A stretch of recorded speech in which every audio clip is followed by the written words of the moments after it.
नमस्कार दर्शकों, स्वागत है आपका Equinox Research and Advisors channel पर। अभी हम मार्केट में देख रहे हैं कि कुछ दिनों से जो निफ्टी है थोड़ा डाउनवर्ड पैनिक मूवमेंट तो है, लेकिन वो अपने मेजर सपोर्ट को बिल्कुल भी ब्रेक नहीं कर रहा है। अक्सर वहां से हम उससे रिवर्सल देते हुए देख रहे हैं। वहीं बैंक निफ्टी में भी सेम चीज ही है, वो अपने सपोर्ट से अच्छे से सपोर्ट लेकर ऊपर की तरफ जाने की पूरी कोशिश कर रहा है। तो आज भी निफ्टी ने और बैंक निफ्टी ने कैसा परफॉर्मेंस दिया, सपोर्ट से किस तरीके से रिवर्सल दिया है, आइए पंकज सर से इस बारे में जानकारी दें। Good afternoon Astha and good afternoon everyone. Astha देखो, काफी रोलर कोस्टर सेशन रहा है आज का दिन।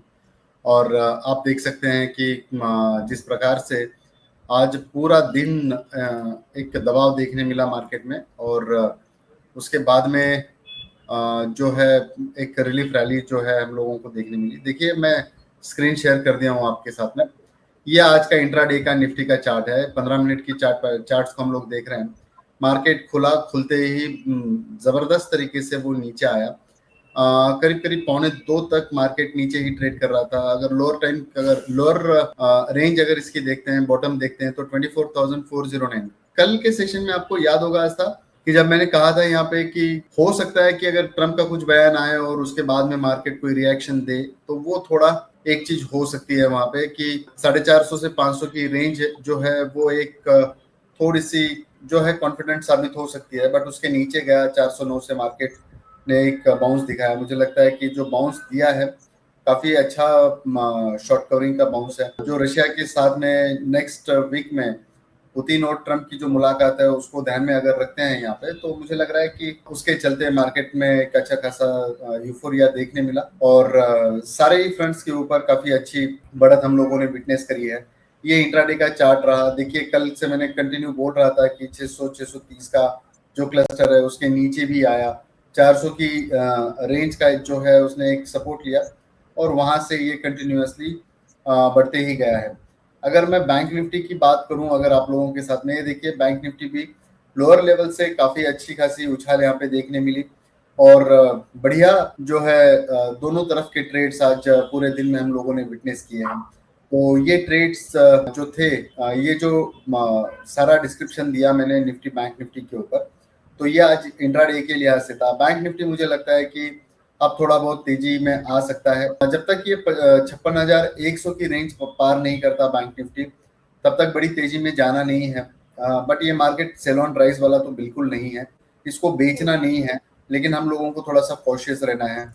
सिमिलरली निफ्टी के अंदर मुझे लगता है कि निफ्टी के अंदर 24,800 की लेवल जब तक एक बार क्रॉस नहीं होती, 800 850 थोड़ा सा और कंजर्वेटिव जाते हैं, तो तब तक हम लोगों को सोचना भी नहीं है कि कुछ बेचना है। और जब ये उसके ऊपर जाएगा तब हम लोग एक व्यू लेंगे। लेकिन बाजार अभी फिलहाल सेल ऑन राइज वाला तो नहीं लग रहा है।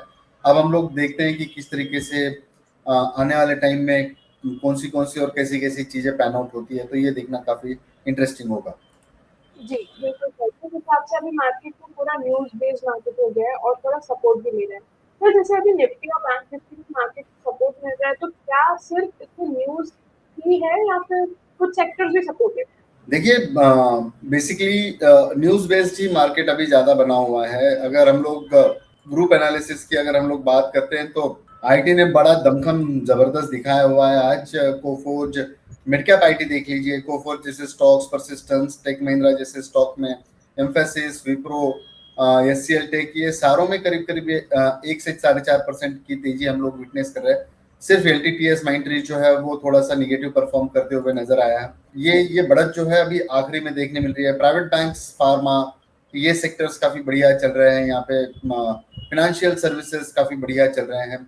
हेल्थ सेक्टर काफी अच्छा चल रहा है। और एफएमसीजी भी थोड़ा सपोर्ट कर रहा है मार्केट को। तो ये पूरे चलने वाले सेक्टर्स हैं। अगर हम लोग देखते हैं कि कौन सा ड्रैगिंग है यहाँ पे, तो पीएससी हो गया, या फिर आप डिफेंस जैसे काउंटर्स देख लीजिए, या फिर आप इंफ्रा रियलिटी जैसे काउंटर्स देख लीजिए। इसके अंदर कहीं ना कहीं थोड़ी बहुत ड्रैगिंग दिख रही है। मुझे लगता है कि आने वाले दिनों में ऑटो के अंदर काफी अच्छा जो है वो परफॉर्मेंस देखने मिल सकता है। और अभी फिलहाल जो है मार्केट न्यूज पे राइड हो रहा है, तो आप इंट्राडे की पोजीशंस बना के रखो।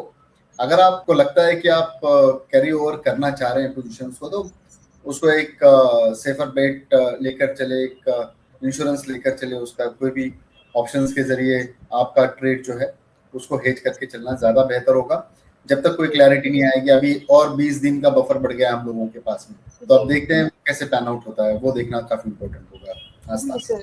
जी, क्लियरिटी की बात करें तो सर हमारे 1999+ वाले पैकेज में भी हम क्लियरली ट्रेड्स स्पेसिफाई करते हैं विद टारगेट, स्टॉप लॉस, और उसमें हम चार्ट भी अवेलेबल कराएंगे। हालांकि इसका प्राइस बढ़ने वाला है, तो मैं अपने सब्सक्राइबर्स और व्यूअर्स से यही कहूंगी कि वो जल्दी से जल्दी पैकेज को सब्सक्राइब करें। सर, आज इस पैकेज में आपने कौन कौन से ट्रेड शेयर करे थे? देखिए ऐसा, मैंने 3 ट्रेड शेयर किए हुए हैं। यहाँ पे आपको स्क्रीन पे दिख रहा है कि निफ्टी का एक ट्रेड मैंने शेयर किया हुआ है 24,650 का पुट, लेकिन वो मैंने तुरंत 10 रुपए 12 रुपए की तेजी के अंदर हम लोगों ने उसमें एग्जिट करवा दिया 155 में। हालांकि इसके दोनों टारगेट्स दिन के दौरान ही अचीव हो गए। फिर एक कैश का ट्रेड दिया था एमक्योर, जो पोजिशनली थोड़ा सा होल्ड कर रहा है, उसमें क्लोजिंग बेसिस के ऊपर 1380 का स्टॉप लॉस, जबकि आज 1370 का लो दिया, लेकिन ये क्लोजिंग बेसिस के स्टॉप लॉस होते हैं, तो अभी तक ये स्टॉप लॉस ट्रिगर नहीं हुआ, तुरंत ही वो ऊपर आ गया। और एक बढ़िया ट्रेड जो दिया है आज का, बैंक निफ्टी का पुट दिया था 55,400 में, 585 590 की रेंज में बाय करने के लिए दिया था, 675 के टारगेट्स के साथ में दिया हुआ था, 510 का एक स्टॉप लॉस था। आप देख सकते हैं कि 675 का एक पहला टारगेट हम लोगों का अचीव हुआ है। और कल का एक ट्रेड जो है वो पूना वाला का मैंने दिया हुआ था, उसके अंदर भी मैंने प्रॉफिट बुकिंग के लेवल्स दे दिए थे 445 रुपए में। तो कल का एक ट्रेड जो हमारा कैरी था उसमें प्रॉफिट बुक करवाया। एक ट्रेड हम लोगों का अभी ओपन है, 2 ट्रेड के अंदर एक में छोटा और एक में कंप्लीट प्रॉफिट जो है हमने बुक किया है। आस्था जी, जी सर। मार्केट में जिस हिसाब से अभी न्यूज़ है, उसमें जितना हम एनालिसिस के हिसाब से ट्रेड करेंगे वो ज़्यादा बेटर रहेगा। तो सर, जैसे हमारे 999 वाला पैकेज है, उसमें हम चार्ट्स भेजेंगे तो उसमें हमें डीपली एनालिसिस की मदद मिल सकती है ना? जी बिल्कुल। अभी चार्ट्स का जो टेक्निकल ग्लिच है वो खत्म होते आ रहा है। चार्ट्स इस प्रकार से भेजे जाएंगे कि सारी चीज़ें ऑटोमाइजेशन में हो जाए। सबसे इम्पोर्टेंट चीज़ ये है कि उसके अंदर एंट्री की लेवल्स रहेगी, एग्जिट की लेवल्स रहेगी, और इंट्राडे की लिहाज से या 1 से 7 दिन के लिहाज से वो पूरा हम लोग जो है वो चार्ट का सेटअप सेट करने की कोशिश कर रहे हैं। होपफुली आज शाम तक या कल दोपहर तक इसका क्लैरिटी आ जाएगा और हम लोग चार्ट्स भी देना शुरू कर देंगे। साथ ही साथ अगर मैं टॉपिक की अगर मैं बात करूं आशा, तो मैं स्क्रीन शेयर कर देता हूं आप लोगों के साथ में। और ऑटो के अंदर मैंने बोला था कि मुझे लग रहा है कि ऑटो में एक अच्छी खासी जो है वो तेजी विटनेस हो सकती है। आप देखिए ऐसा यहाँ पे टीवीएस मोटर्स के अंदर मेरा ट्रेड रहेगा यहाँ पे, और ये ट्रेड जो है ये फ्यूचर्स के लेवल्स हैं, लोअर टाइम फ्रेम पे चल रहा है, एक ब्रेकआउट दिया है 3016 के आसपास का।